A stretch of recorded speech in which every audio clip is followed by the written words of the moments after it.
There are several methods to using the program. The one we are talking about in this video is the checking and savings method. The checking and savings method leverages your discretionary income against your debts. In order for the program to generate your action plan, it needs to understand your financial situation.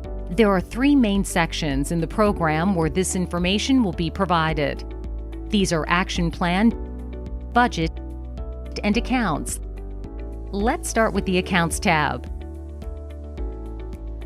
Accounts consist of bank accounts listed under assets and debts listed under liabilities.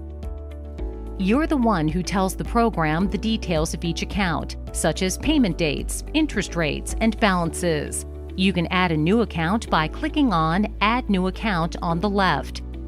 You can edit the information on existing accounts on the right of each individual account. Once you have finished setting up the information in your Accounts tab, you won't be spending much time here on a regular basis. Most of your activity will occur on the action plan, which means that you do not have to come to the account screen and edit your account balances every time you deposit a paycheck or pay a bill.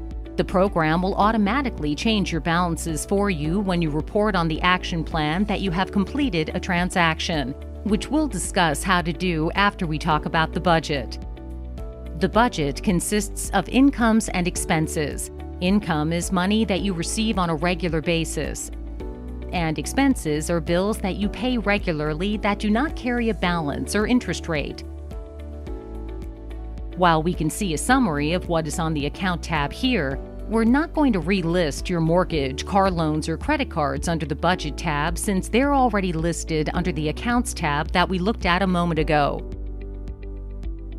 The expense list should consist of things like groceries, gas for your car, your utilities and insurance, as well as entertainment expenses like date night or fun money.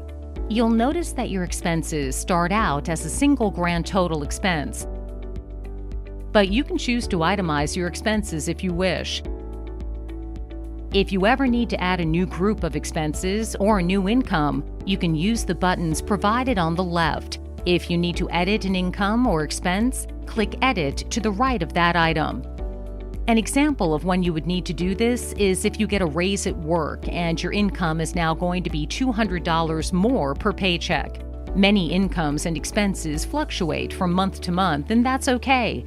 The numbers you're listing on your budget screen are averages for the purposes of creating an expectation for the program. For instructions on how to itemize your expenses, please watch the Itemizing Your Budget video.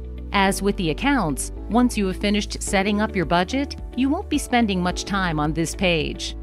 Between the information about your income and expenses that you provide on the budget screen and the information you provide about your debts and bank accounts on the accounts page, the program now understands what your financial situation is like and will use that information to generate the action plan. The action plan is your to-do list. Each line on the action plan is called an action, and it's simply something that the program is expecting you to do with your money based on what you've told the program. For example, under the Budget tab, we've told the program to expect John to be paid bi-weekly, so you'll see John's income on the action plan every 2 weeks. We read the action from left to right, starting with the date, where it is coming from, where it is going to, and the amount. For a more detailed overview of the action plan, please watch the Guide to the Action Plan. Most of what happens in our financial lives does happen repeatedly, but we expect that there are some actions that happen only once, like having to fix a leaky roof, a bonus check from work, or buying a new barbecue grill. These are called one-time actions, and you can add them to your action plan when needed by clicking the Add New Action button on the left. Add New Action is a feature that you probably won't need to use every time you log into the program, since most of what happens with our finances is expected and already set up under the Budget and Accounts tabs. Add New Action will only be needed for the unexpected one-time things in life. For more details on how to add a new action, please watch the Add New Action video. Between the expectations for regularly occurring actions that you created in the Budget and Accounts tabs and the one-time actions that you add in when needed, the program understands what is to be expected with your finances. As you're well aware, though, life doesn't always happen the way that we thought it would. So as you do each of these actions in real life, you're going to need to execute each action letting the program know the final details. Let's use the income as an example to execute the action. Once the income has been deposited in real life, you'll click once on the action and click Execute. In the Execute Action box that pops up, we have the opportunity to edit the information about this action before executing it.